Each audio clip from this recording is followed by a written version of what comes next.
Uy mo naman. Sulod ka lang din. Uy. Baba. Okay naman budya. Mintras dapat ay income ka ro pag anak. Kaya in case nga magdipit-dipit ka na pa may panggatag. Kasi mag-anak ka nga, basig maburos ka nga mga next year pa na walang vlog. May matong dako-dako na ang bata magagipit-gipit ka. Karon kaya na pa magkapalit sa gatas. Sundin na ka na. Lugait. Tinood bitaw gyud.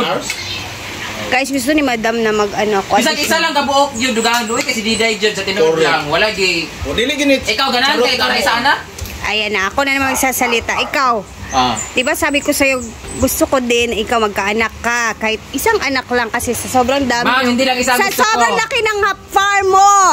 And, tanong, alam mo ba, sure ka ba na may mag-aalaga sa'yo pag tumanda ka? May insurance ako. Pag namatay ako, automatic meron ako insurance. Kaya sinave ko na sarili ko. Yung pinag-uusapan natin dito, yung anak. Hindi natin alam kung alagaan lang ako na alilig. Kaya nga binigay ko sa kanila lahat para pag tanda ko. Mali, saka hindi ko naman sila inobliga na ano. Pag mamatay ako, diretso na ako, sunugon ako. Hala, ayaw lagi. Ako, okay na sa kuha nga kuhaan. Kaya kung gusto nyo ko magkaanak, bisan pag 5 o na pulo. Di man yun ko kakaugbilat. Lood man yun mo kaugbilat. Listen po. Hindi nyo kaya. Oo, di man yun kaya. Di man yun kaya. Mag-adapt ka or sa bakay. Ako, listen po kayo nga mag-anak mo na. Ako rin sa isa mag-alaga. May mga kay na yung bana. Kanya, pag mag-anak ka na, magawa nga mag-alaga. Kami waman. Kanya, sure ka ko, pag mag-anak ko, pag dako, may nga siya ganang proud ko sa akong inikala. Dili, oy! Bayot akong naama. Oh, listen po. Di na lang. Ang ato ang mag-istorya. Kung lalaki ang anak niya, ako naon pagdating mag 14 years old. Listen po. Ano istoryahan, dire? Di man na si Malani itong, Day! Pasok ka kung mamangod day, bididiin mamangod ni mo day. Oh, labi ka paminahon, di ba? Dili mo na para sa among area, para na. Kasi kayo nang kanang masakit imong tiyan, imong turuturo si Diday. Day ko asa akong kwan day. Luoy kang bata. Uy, kay ko ako na isa sige katiman sa imo. Kaingon ka luyo sa akong anak ko nga. Ay, sige. Lord, ayo sa kuha Lord kay wala pang taon na kon si Diday. Ano? Oh, listen kay mag-ano man itong kamo na bahala sa imong igsoonday ha. Kana magdili mo gaway-away. Ana ba na ikaw ba ng uban di nga mga isa naginusarang nga maanak. Dili man na nila choice. Gusto man nila magkaanak pero dili sila pakabuo. Ikaw may galikay. Siyempre maglikay. Doy kayo ang I have to be practical. Pwede karon, pwede na lagi man. Isa lang. Lagi. Para before mo magbuwag ni Mark. May dalawa na anak.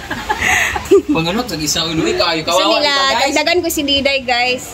Kailangan mabunsuhan si Diday, di ba guys? Kasi kawawa ang bata na mag-isa lang kasi. Babae pa. O, buti sana kung mayaman kayo, na may pera kasi okay lang. I can go anywhere, I can buy friends, I can buy boys, ganun. Pero luwi kayo na bitong nagkasakit si Mama Lord, kilabangin taong ko Lord, kaya ako rin isa mana, hindi dahil nga, Lord, yung sumunta permenti si Mama Papa, kaya ako rabaya isa, magatiman ka mo, ganyan. Niya, sige siya magtrabaho ay, kaya para sa inyo, kami ito, nasa kakumparsa, nasa, Panoy, ay, pangod, saan mo na ako ni si Mama, sa may decision, ana ba, Lord, hindi dahil Jud. Mabala ka. Uy, sumasang-ayon yung mga viewers natin. Correct, dapat sundan na si So, ano masasabi nyo, guys? Tama ba? Kasi, totoo talaga. Di naman kasi ako kasi, Saka wag mo ikumpara sa amin, kawagin may matres, hindi mo kaumpilan ikaw.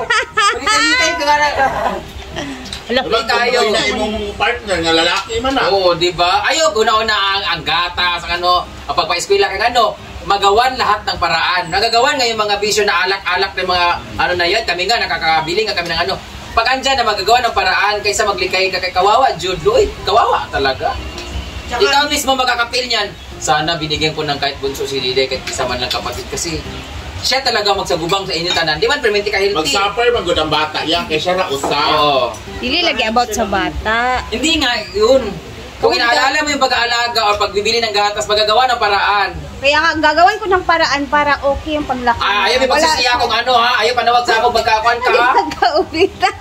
Ay, pag-ingon nga, sa mo mga ninang pangay gatas ka. Uy, dili sa daway, tabuoy ka, busy bang Huwag mo utusan si Diday na lumapit sa amin ha.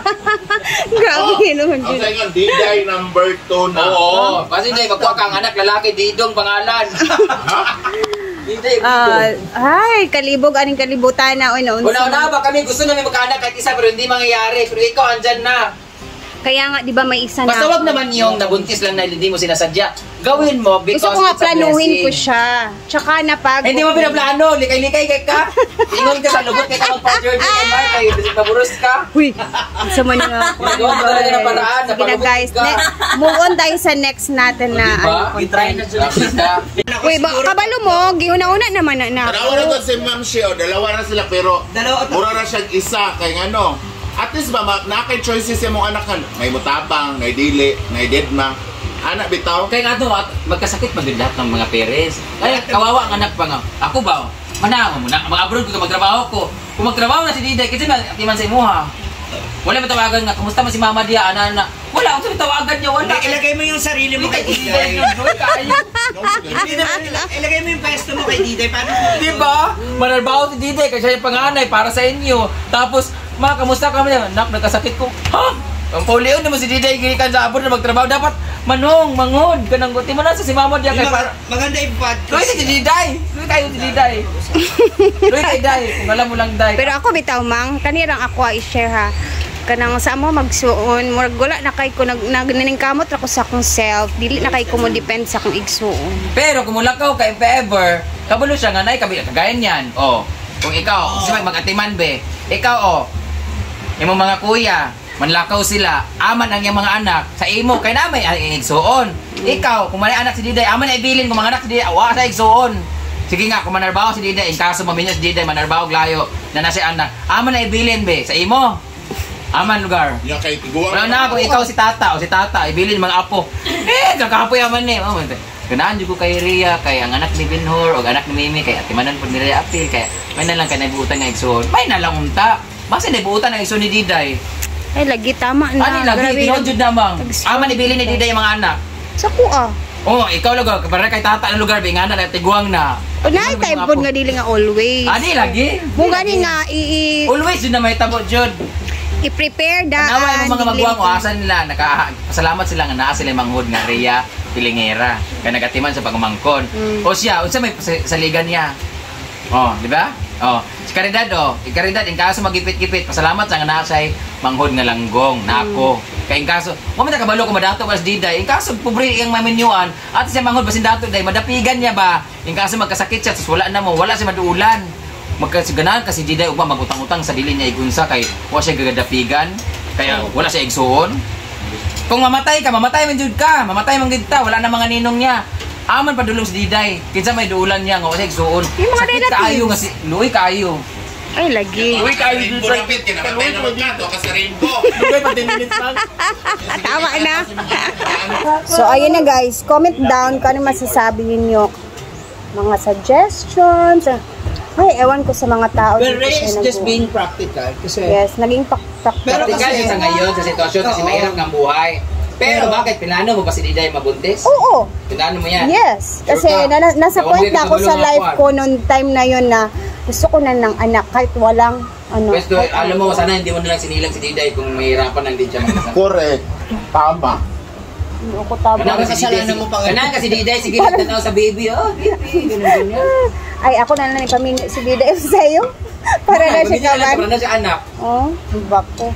Mo na Rhea. Tama na bi kay murag ko ano. Dili man god kay ano, para mo sa mag-benefit mo si Diday nga napod sa ikuan. At least kanang nayag kaagapay ba. Mo sad lagi ako na. Bisan pag mag-away mo man jud ko ana ma. Family. Kay mauluoy ko sa guna-una ba wala ko ate. Wala jud. Kuya. Mo jud nakauna na mako ano. Kay og lain na kayo nalayo na kay gap. Mintras ka para sabay sila ba? Kaya pabitaw ka mag-atiman. Labi pa ning natay sister nga pariyatag kana sa wala jud. Wala kay Diday. Murag maburos yung tanig ahat nga. Kanang biskwela bitaw nga dapat nagikauban po ba? Ahat, dili po nga naman puros nag-ahat. Kanang pinaluluhan lagi ninyo ba, pero sa karon magud kailangan naging mo magplano magsunod man kay ngano. Mintras na pa kay kita. Dani. Pag anak nimo na pa kay pampalit gatas. Kung Dapat bitaw kay kita. ma-stress man gud ko labi nagmaburos. Ngayon ka dili mo mapuan kay ang gatas. Nabuhin kita sa una nga lugaw-lugaw ra. Nakuha magay mo si Diday na Ay nabuhi kami na tanglad ra mong gisabaw sa una. exactly dapat imo nagyuna-una. Ay sabi. Tama Kahit may kagulo ba? Daghan giyaw-yaw. Tingnan mo yung mga kapitbahay namin o kilala natin na ang daming anak sunod-sunod doremi pa sulatido. Pero pag nung lumaki na yung ano, ayahin na siya, maghigda na lang siya kaya namin at mag-atiman. Kung depende man yan, kung pinalaki mo rin na maayos. Responsable. Oo. Kaya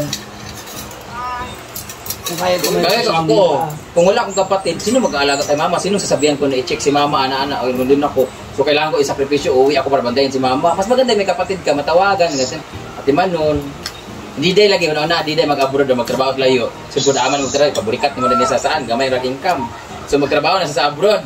Unya, unsay ikaw na masakit imong dilat, sakit imong ulo, unsay matawag nimo? Na siya'y tita nga. So tita. Na siya'y tita nga tumboy. Sa baraw. Mga Mars, baka abangan ninyo po next Wag month. lang forever. May magbubuntis. Correct. Ang pangalan kay Hago. Di. Pinugos. Pinugos na Pino. next zone. Napili. Napilitan. Maganda. Alam niyo naman namin yung may mga magulang namin nagwo-worry sa amin na paano pagtanda ng anak ko na bakla, sino mag-aalaga sa kanya, sino makakasama niya, di ba? Kaya ngayon pa lang, well prepared na rin. Kaya nga pinagsisikapan ko rin na maayos ko yung paggulog ng mga insurance every Kaya nga, gusto mo magamitin part. na ngayon? Huwag ngayon, kasi okay pa naman ako. Fully paid ka na. Ikaw pwede ka na. Hindi pa. Hindi na ba 10 years pa yun? 10 years na sa'yo. 5 years pa yun. Makakaigay. Mabigay ka.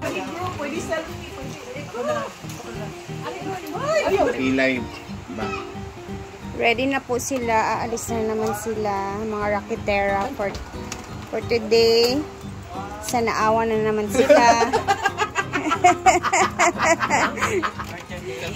For today, sa naawa na naman sila. Ang rota nila. Awa na rin.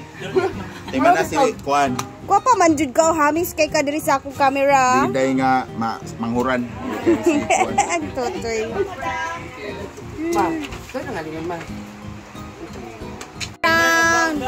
Ay, gamit eh. Gamit. Sige lang. Okay lang. Salamin! Salamin.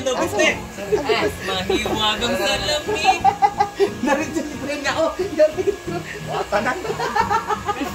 Wala na nakaek.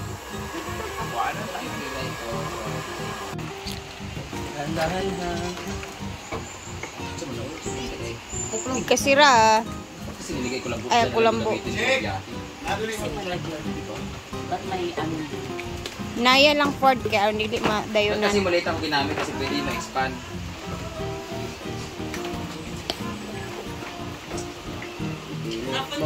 Bago ra ba na niyang malita?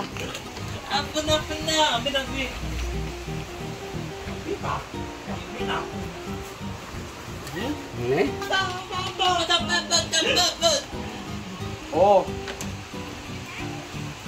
Ay.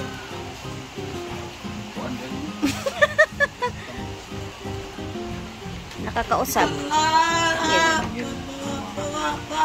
Ako na sobrane. When? Sinilas bron. Ito ko. Goodbye everybody. Amping. Mga was.